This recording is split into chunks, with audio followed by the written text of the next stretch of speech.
L'attitude du Christ, une fois encore, est paradoxale. Les pharisiens viennent le voir en lui disant « Nous jeûnons, et tes disciples ne jeûnent pas ». Et ils sont fiers de leur attitude. Comme nous, souvent, nous parlons à Dieu en lui disant « Seigneur, j'ai fait ceci, je fais cela, j'ai fait tel effort, j'ai passé mon carême à renoncer à telle ou telle chose, et pourtant, tu n'écoutes pas mes prières. » Alors, le Christ a une attitude paradoxale parce qu'il leur répond que ce qui lui plaît, ce n'est pas tellement l'attitude extérieure, les gestes extérieurs, mais évidemment, ce qui plaît à Dieu, c'est un cœur contrit. Et le cœur contrit, eh bien, c'est une attitude, c'est une intention de notre âme envers Dieu. Évidemment, elle s'exprime dans des gestes extérieurs, mais ce qui fait la grandeur de ces gestes, ce qui fait leur valeur aux yeux de Dieu, c'est le sentiment que l'on met, notre volonté à plaire à Dieu, notre désir de devenir meilleur, notre désir de grandir dans l'amour de Dieu. Comme on l'a entendu dans la lecture du prophète Isaïe, celui qui fait le jeûne, mais qui par ailleurs manque de charité envers son prochain, eh bien, n'est pas dans cette intention, n'est pas juste dans cette attitude de l'âme que réclame Dieu de la part d'un cœur contrit qui veut véritablement grandir dans l'amour de Dieu. Alors, prenons cet enseignement pour nous-mêmes. Le carême a déjà commencé depuis quelques jours et nous avons sûrement, avec générosité, fait telle ou telle œuvre, fait tel ou tel sacrifice, renoncé à telle ou telle chose.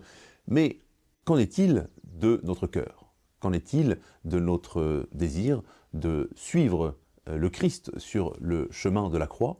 Qu'en est-il de notre intention véritablement d'entendre la parole de Dieu, de nous convertir et de tourner notre âme vers Dieu?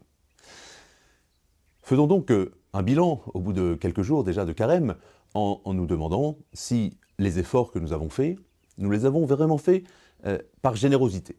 Nous les avons vraiment faits sous le regard de Dieu et avec l'honnêteté qui convient à celui qui veut véritablement plaire à Dieu. Alors, me direz-vous, comment faire la différence entre un jeûne qui est fait dans l'esprit de Dieu, selon la volonté de Dieu, et un jeûne qui serait un jeûne hypocrite? Comment faire la différence et comment ne pas tomber dans cette erreur des pharisiens? Eh bien, l'Évangile nous donne l'enseignement central, à savoir que ce qui fait la beauté du carême, la beauté du jeûne, c'est lorsque le Christ est placé au centre, lorsque le Christ est véritablement présent au milieu de nous, présent dans notre vie, présent dans nos rapports avec les autres, présent dans le culte que nous rendons à Dieu chaque jour. Ce qu'il faut comprendre finalement, c'est que celui qui jeûne n'est pas dans la tristesse parce que, et à condition qu'il fasse ses sacrifices pour et par amour de Jésus-Christ. Celui qui a le Christ avec lui peut renoncer à toute chose sans s'en attrister parce qu'il a avec lui ce qui compte par-dessus tout.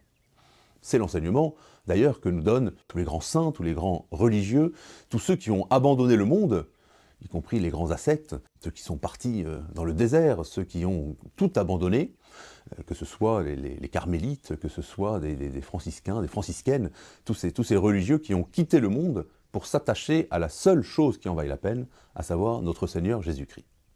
Alors voilà finalement ce que doit signifier le carême du chrétien. Non pas renoncer pour renoncer, non pas renoncer pour s'enorgueillir d'avoir réussi à vaincre telle ou telle chose, mais renoncer pour se concentrer sur Jésus-Christ et pour posséder la seule chose qui vaut la peine, à savoir Dieu lui-même au milieu de nous. Au final, ce que nous enseigne l'Église aujourd'hui dans ces textes du carême, c'est que il vaut la peine de renoncer à toute chose pour réaliser la richesse que c'est d'avoir Jésus-Christ à côté de soi, d'avoir Jésus-Christ comme ami, d'avoir Jésus-Christ dans son âme, par la grâce des sacrements, par la grâce de l'Eucharistie, et que la présence de Dieu est une source de joie, de cette joie humaine ici-bas, mais qui va évidemment s'accomplir dans la joie de l'éternité.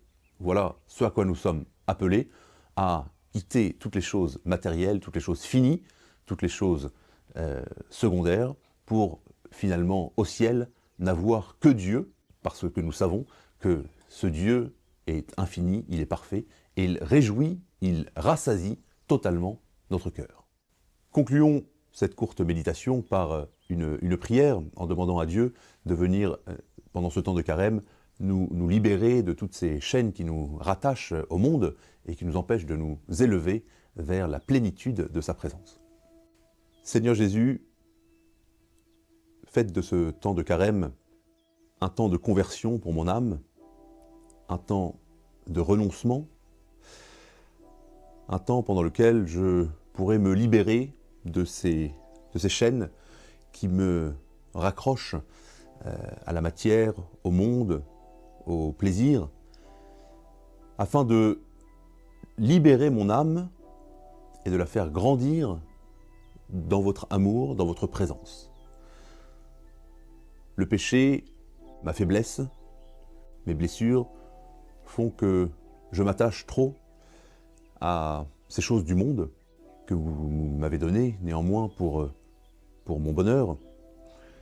Je veux pendant cette période du carême apprendre à m'en détacher volontairement afin d'être plus libre pour vous, afin de vous laisser plus d'espace dans mon âme, dans ma vie, pour vous laisser rayonner, pour vous laisser vivre en moi, pour aussi que cette présence de Dieu rayonne dans le monde.